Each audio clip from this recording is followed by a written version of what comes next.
In life, leaders are born and some are made. Either born or made. As long as you're a leader, we know that such individuals excel at whatever tasks they are given. These are the kind of people that we call trailblazers because they have set themselves aside and really apart in their chosen fields of endeavor. Those are the kind of people that we seek to celebrate week in, week out, as I welcome you to another beautiful time on Executive Discuss, which is coming to you on the network service of the NTA.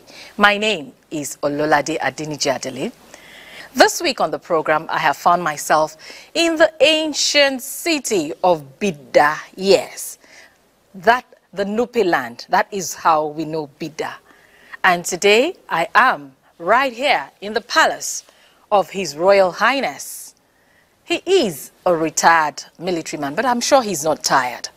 I'm talking of His Royal Highness, Yahaya Abubakar. He is the Etsu Nupe. Your Royal Highness, it's good to be in your company. You're most welcome. And thank you for honoring this invitation. You're most welcome.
Of people like myself and a lot of Nigerians, both young and old. Yes, I know that you were in the military, but I know that you also did not just get into the military when you were born. Neither did you ascend the throne of your fathers when you were born. So why not take us through what your early years were? Where were you born? How your childhood was, schools you attended, and your journey up till now that you have ascended the throne of your fathers 18 years ago. أعوذ بالله من الشيطان الرجيم بسم الله الرحمن الرحيم وصلى الله على سيدنا محمد وعلى آله وصحبه وسلم تسليما كثيرا. We were born in Bida those years back, and we found ourselves being fathered by our own father, the late Alhaji Abubakar Sagano, blessed memory. Blessed memory. And also our mother, Hajia Habiba Banti, also of blessed memory. May Allah grant them Ajin Firdaus. Amen. And as we grew up under their very, very lovely and caring parents, we entered our primary schools here in Bida. Had a primary school, we call it East Primary School. Then from there, we went to Sabongida Primary School. All this one started around 1957. And then we moved from our primary school here in Bida and got into Provincial Secondary School Sokoto, which is now known as Nagarta College in 1967. And then thereafter, we moved again to Kanu Commercial College, where we finished our secondary school education in 1972. Then thereafter, we briefly entered Kaduna Polytechnic to read diploma in commerce. After the 6 months of introductory course, we sat for the examination of Nigerian Defense Academy. Okay. That's 1972. And therefore, thereafter, the result came out by 1973, precisely July. We got admission into Nigerian Defense Academy. So we enrolled into Nigerian Defense Academy in July 1973. And we finished the military training in the Defense Academy in December 1975. Okay. And we got commissioned into the Nigerian Army as a second lieutenant, precisely 13th of December 1975. Thereafter, we were posted to various formations. Luckily for us, we were posted to Armored Corps of Nigerian Army. So we served in the Armored Corps as a lieutenant, a second lieutenant. Got promoted to lieutenant, captain, major, lieutenant colonel, and colonel. Wow. And then we retired as a brigadier general in the Corps. So throughout our stay in the Army, we held various commands and staff appointments. You know, we were once commanding officer of 212 Battalion, based in Maiduguri. We commanded ECOMOG Battalion in Liberia and Sierra Leone. And also we became the commander, Multinational Joint Task Force in Baga. Wow. That's those task forces that are jointly operating in the Lake Chad Basin. Yes. Between Nigeria, Cameroon, Niger, and Chad. So we are privileged to command that outfit for a period of almost getting 2 years there. And as I said, we attended a lot of courses, military courses, ranging from basic armored course to battalion commanders course to staff officers course.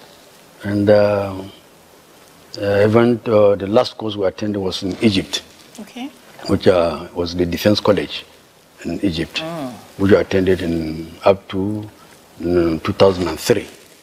And we came back, to Nigeria, and then we have been appointed as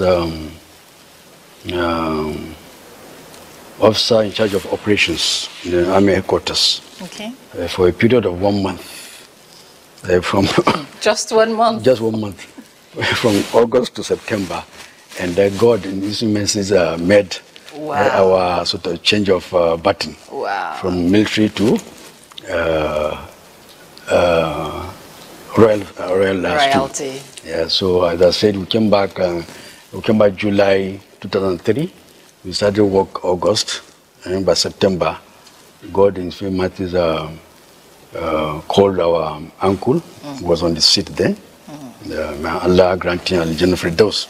Who was the emir then, was the Etsu Nupe then, the 12th Etsu Nupe. Yes. He died, and then we had to come home, and then join the race of who to become the next thing. So, luckily for us, God has already ordained it. We became the 13th Etsu Nupe in precisely 11 September 2003. Wow. And so I've been on up to this time around. We thank Allah for that. We thank God for that. Yes, that's been a journey, really. But now, let me take you slightly back. I mean, after you attended the commercial college, you now took entrance examination to the Nigerian Defense Academy. Why the Army? Yes, actually, I had this inclination from my uncle, my late uncle. May Allah grant him Al-Jannah Firdaus. He was a retired Major Bello and Dayako. He was in the army, and during the war, the Nigerian civil law. I think that time we were just about completing our primary school session.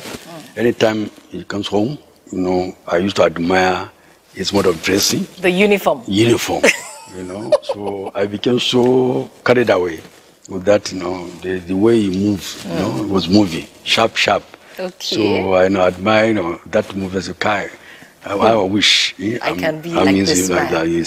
So that's why right from my secondary school days, I joined what you call cadet corps. Okay. Immediately I was in secondary school. And even my primary school, I was in Scout. Then when I got to the secondary school, I joined the Cadet Corps. Just to blend and then start getting the training. To get to have a feel and of it. then it didn't take me much, as I entered the Polytechnic to read a diploma in commerce, and suddenly the NTA result came up. The NTA adverse came up for Nigerian Defense Academy. I put in, I passed the exam, and I went for the interview, and I passed the interview. And your prayers answered. Yeah, my colleagues were just watching me when I was packing my books for the they said, yeah, why are you going to say, see you, next time. Yeah, see you there. It's just there as well. Straight ahead. Wow. I left the introduction. I passed even the introduction to go for, because in those days, you had to do introduction course first for 6 months. Okay. Then you go for full 2 years diploma course. So I finished my 6 months precisely the same time the NDA results came out. And I had to. Wow. There's no even matter of choice. No second thought at all. No second thought. So for you, Your Royal Highness, no second thoughts. The military, it had always been the military. It will be. Okay. Now your experience in the military. I mean, you wanted to go into it earlier on. Your colleagues at the Defense Academy never knew you were a prince. Why that? Yeah, because I discovered that what I put before me requires what you call total commitment and ruggedness and doing dirty jobs in terms of falling, into a ditch. Okay, in the military, right? In the military, crawling, sort of, make you to behave from a civilian type of person to a military trained rugged person. So if you now want to show that you're a prince, prince is supposed to be, sort of, even if you want to move, they say, no, we'll move for you. We'll move for you. Yeah, if you want to do that, no. So I dropped that toga, Prince Wood, behind me, and then joined the team that we entered the end, because all of us became what you call bloody civilians then. and we joined him. So if you want to use your background, as somebody who has that way of patching or painting or painting in your hand, you can do the military job. You can do the military stuff. I dropped that idea of maybe a person, and I joined, and I was doing everything with them. Wow. Yes. Wow. Now, you gained a lot of experiences while in the military. I mean, you took us through all that you have done, the Joint Task Force, you've been in this command, this, that. Now, I'm wondering, how has your experience coming from the military impacted and prepared you for the throne of your fathers? Yeah, actually, I thank Allah the Almighty for giving me the privilege to join the military, because it's a profession that prepares you so much for any challenges in life. It gives you that discipline, self-discipline you require. Because if you ask to do what you don't want to do, at the time you don't want to do it, and you do it, then that means you are self-disciplined. Exactly. When you see a group of people, going for one objective, and then fighting for a cause, you tend to embrace, it's like a principle of life, where you want to help. Because when you join the military, you have that at the back of your mind, that yes, you want to defend the territorial integrity of your country, which means the people, the resources, everything. So you can't see anything that will remove or reduce such material or human being from the surface of Nigeria, and you just keep So it creates into you self-discipline, and you have what you call group discipline, individual discipline, and then collective discipline. So there, you tend to observe any challenge, and then you appreciate You know, it teaches you, the training you get, make your mind very broad. You become broad-minded. Okay, broad-minded. Yeah, broad-minded. So when you see any situation, you don't just go into it like that. You know, you think very deeply. Before you appreciate. Yeah. You know, and then again, in the military, you learn a very, very enormous task of commanding people. People with diverse, beliefs, background, orientation, religion, different. You gather them under you. There are more than 450. Wow. You know, live human beings. Who, one is a Yoruba, another is Igbo, another is Nupe, another is Hausa. Wow. Of different background, and you have to command them. You see, it's a great task. Wow. But when you achieve that command, and then when you give orders and they obey, you know, in spite of, despite of whatever religion they are, or the language they speak, the moment you talk to them. So the technique of talking to them, and for them to understand, is a quality that you get from the military. Okay. You know, now you come to the material you are using. If you are given certain material to achieve, certain job, and the material may not be enough. Maybe you don't have enough ammunition. Maybe you don't have enough water or food to carry you, and you have to cover a distance of maybe 7 days journey. How do you manage that? How do you manage that? So you have to sit down and calculate. So that's why you remember the time you're in the training, you have a water bottle. Okay. They put it back, so instead of to take one bucket or to take a reserve tank, just the water bottle can last you for 7 days if you know how to use it. Wow, that would be sips. Anytime you are thirsty, you drink. Extremely thirsty at that. So thirsty. Wow. And then when you take it, you assume that you are taking a gallon. So it's part of training. So for the little water you have with you, you can cover very long distance. Yes. It's part of training. So you see, we are talking of managing human and resources, which have been taught in the military. So you see, the advantages, advantages one drive from the military are very enormous. In terms of how to manage human and the resources.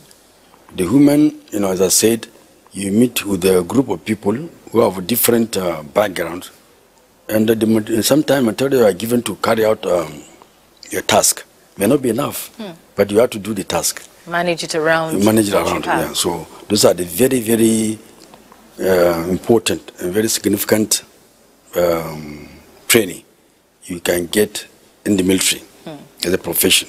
So when you come out, all this while God has put on in this throne, I've been applying those systems, those strategy. Wow. And what actually changed my mind sometimes is that in the military, after you finish all the position, you're supposed to write orders and give orders. But here now, you don't give orders. You have to persuade. Persuasion. Persuasion. You have to persuade people to do what they're expected to do. But in the military, after you finish all the appreciations and what have you give orders. Just to give an order. Yeah, and they follow. But I'm sure that must have been difficult for you, having been in the military for so long. Yeah, 30 years. Then now coming onto the throne of your fathers and having to persuade people, coerce them and all. Yeah. That would have been difficult. No, luckily for me, when I was in the military, I was not totally detached from my people. From your people. Yes. I come home on holidays. I come home. And you persuade when you come home? No, when I come home, I look at them. And then I listen to them, and then what I can do, what I could do, that I do it, and then the one that my military background will allow me, I just ignore it. I just ignore it. I leave. But now I can't ignore it. You just have to face it head on. So it's a good experience. It's a good sort of privilege God has given somebody, like us to work in the military, and then when you come here. Change of button to this administration, you find it very easy. Having been on this throne, definitely it's different.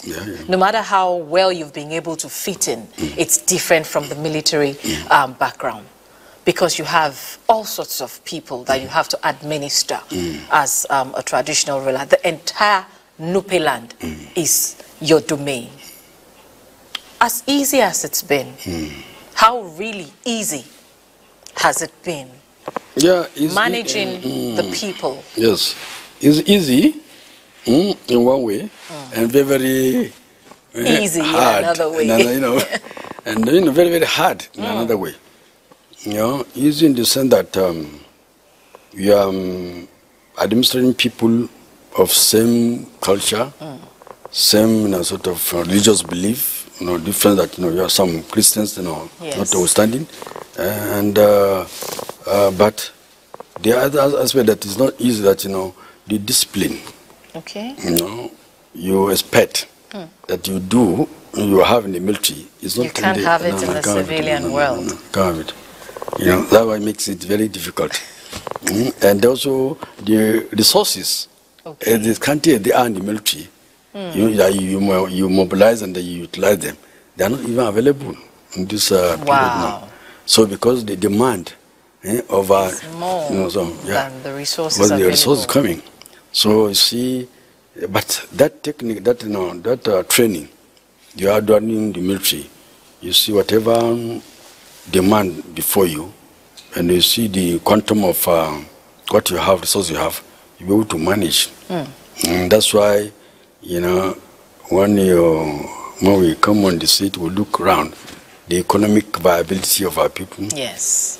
How they are operating, how they can be on their own, how can they, do something for themselves. Economic sustainability for themselves. Yeah. So we identify those areas, and then we actually move people. Yeah. And allow people to move. Okay, we're going to come into that.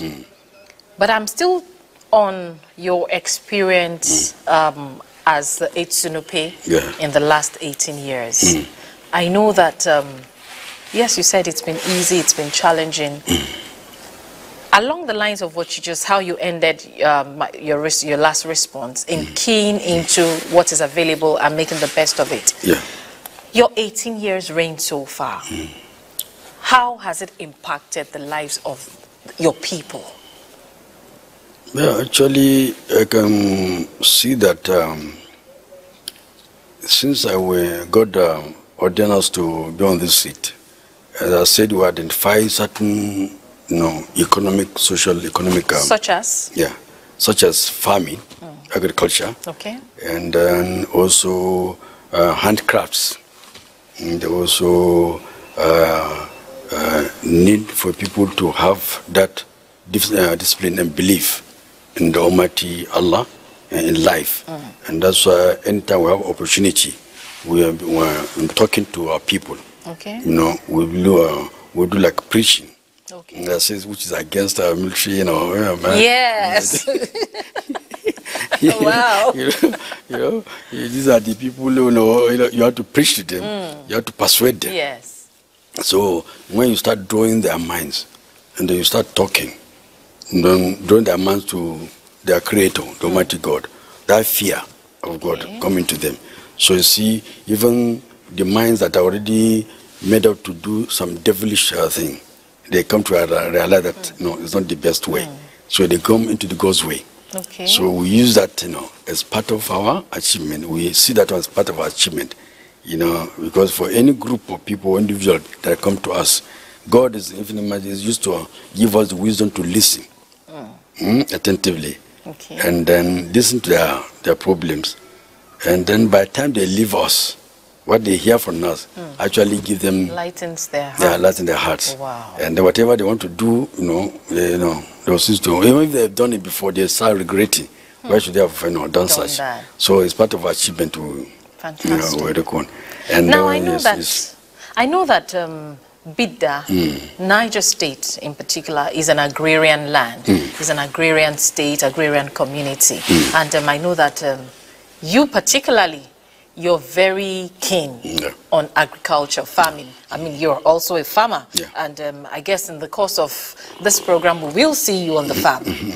So how much have you been able to, in your own way, as, and in your capabilities as the Etsu Nupe, been able to improve the agricultural fortunes of this state and of the Nupe people? Yes. In that area, when you see, in our area geographically, we are well positioned. Okay. We have a lot of rivers. So River Niger is our main river, and we have tributaries to River Niger. So we're like in a valley of agriculture. We have anything you put on the ground in this area, it comes up. Germinates. So we look at it, and then if you look at the outcome or the negative aspect of oil boom that affected every part of Nigeria. Yes. So most part of Nigeria dropped or jettisoned their original base. Which is agriculture. Which is agriculture. So they all turned to oil. So that one affected most of our people. Then when politics also became a game of became business. Business. People jump into the business and then abandon agriculture. So I said, no, we cannot go on like that. So right from onset, I happened to come within the family. My father was an agriculturalist. An agriculturist. He worked throughout his life as an agricultural officer. And we are so sort of trained. Since when we were in the primary school, we used to go to farm, assist our in short, anytime we, even in secondary school, anytime we're on holidays, we come home, we come to the farm, because that time when I was in Sokoto, Common College, and anytime I come home, they usually give us transport money. Then we come, we hand over the transport to our father, and they will start working the farm. In the farm. So by the time we are prepared to go back to school, to school again, he gives us our transport plus what we have. So you earn some money for yourself. Some money for now. Wow. So by the time we came onto this throne, I said, no, I had to reorientate my people. So now I start looking for farms up and down. We have family lands for farm, but I said that one is only for family. Let me, have my own farmland. So I started, acquiring land, through direct purchase from the owners, the land, and then I have my big farm, which I decided to go physically to show to my people that a demonstration. Demonstration that if me can go to farm, why not them? Why not them? So and from there, motivation, became very high. Some people will be say, no, if you go home now, you don't see, it's at home. He's already in the farm. He's on the farm. So what is he doing at home? Wow. So he had to go to farm. So, okay. Yes. Having said that, yes, I think it's important for our viewers to actually see the Etsu Nupe on the farm. Don't you think so? Yeah, because, this is all about demonstration, leading by example. All right, the program is still Executive Discuss, coming to you on the network service of the NTA. We've been hearing so much from my guests. Of course, His Royal Highness Yahaya Abubakar, the Etsu Nupe. And we're just hanging this conversation here for now, because we need to take a trip to the farm to see His Royal Highness on the farm. And then we now understand why every man or woman in Nupe land needs to go to the farm. Come with us to the farm of His Royal Highness.